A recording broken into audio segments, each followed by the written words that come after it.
तो भारत की लगभग 90 से 99% बीमारियां होंगी ही नहीं। वाह, सिर्फ 2 सूत्र, क्या है? 2 श्लोक। जी। पहला श्लोक है सर्वे रोगा अपि मंदागिनी ही, सर्वे रोगा अपि मंदागिनी ही। और उसका अगला पार्ट है अजीर्णे कुपित मल संचते। मैं इसका मतलब बताता हूं। पहला क्या है, सर्वे रोगा अपि मंदागिनी ही, कि सभी रोग, दुनिया में जितने भी रोग हैं, सभी रोग, सर्व रोग, वो मंद अग्नि से उत्पन्न होते हैं।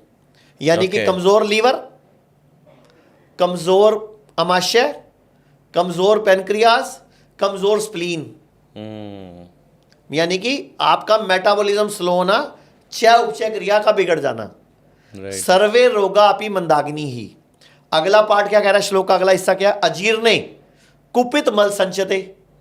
अजीर्ण हो जाता है, इनडाइजेशन, खाना जब नहीं हो रहा, किसी के बैक्टीरिया पैदा हो रहे हैं, किसी की लीकी गट हो गई, किसी को एसिड बन रहा है, किसी को गैस बन रही है, किसी को अफारा आ रहा है, किसी का पेट साफ नहीं हो रहा। और कुपित मल संचते, मल कुपित हो गया, कुपित मतलब नाराज हो गया, सड़ गया, और संचय हो गया अंदर, कहाँ, बॉडी में ही कहीं कहीं, यहाँ हो गया, यहाँ हो गया, यहाँ हो गया, यहाँ हो गया। जहां संचय हो गया वो बीमारी आ गई। अगर वो हार्ट में संचय हो गया तो आपको हार्ट अटैक पड़ जाएगा, कुपित मल। अगर वो ब्रेन में संचय हो गया तो आपको ब्रेन स्ट्रोक हो जाएगा। अगर वो बॉडी में, ब्रेस्ट में संचय हो गया, गांठ बन जाएगी, बाद में आपको बोले ब्रेस्ट कैंसर हो गया। सब कुछ कुपित मल है। मतलब बॉडी में गंध है, गंध, टॉक्सिन, अध पचा भोजन, जो पचा नहीं, जो पचा नहीं वही है बीमारी। राइट। अब मैं आपको एक उदाहरण से समझा देता हूं जी। पहले इलाज बता दूं। जी।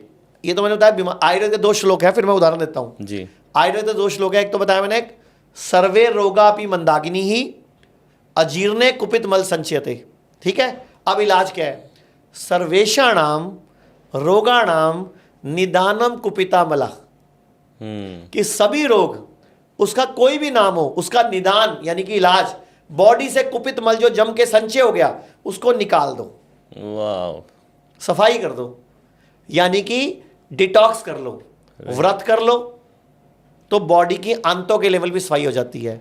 2016 की तो नोबेल प्राइज स्टडी है, योशी और यूसुमी की, इंटरमीडिएट फास्टिंग, ऑटोफेगी, कितनी बात हो रही है इसके ऊपर आजकल।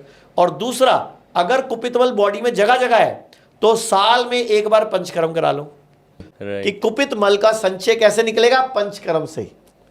और मैंने आपको भी इनवाइट किया है जी, मैं खुद विद फैमिली इनवाइट किया है, बिल्कुल कि आप हमारा जो मेरठ में सबसे बड़ा हॉस्पिटल है उसमें आके पंचकर्म कराओ। आप भारती को जानते हो, कॉमेडियन। Yes yes. उसने मेरे पास 2.25 साल पहले 17 किलो वजन घटाया था हमारे हॉस्पिटल में आके। वाह। और 6 किलो वजन उसने घर पे रह के घटाया था। ब्यूटीफुल। 23 किलो वजन घटा, आज तक दोबारा मोटी नहीं हुई। अगर आप डाइटिंग करके वजन घटाओगे दोबारा वजन बढ़ जाएगा, जिम जाके घटाओगे दोबारा बढ़ जाएगा, लेकिन पंचकर्मा से वजन घटाओगे वो परमानेंट बिना डाइटिंग के, तो बॉडी उसको एक्सेप्ट कर लेगी ना, क्योंकि बॉडी ने कुपित मल को डिटॉक्स कर दिया। So true. ये 2 श्लोक हैं जिसके अंदर सब चीज़ों का इलाज है। बिल्कुल, आयुर्वेद पूरा का पूरा क्लियर है कि बीमार क्यों पड़े जी, और इलाज क्या है।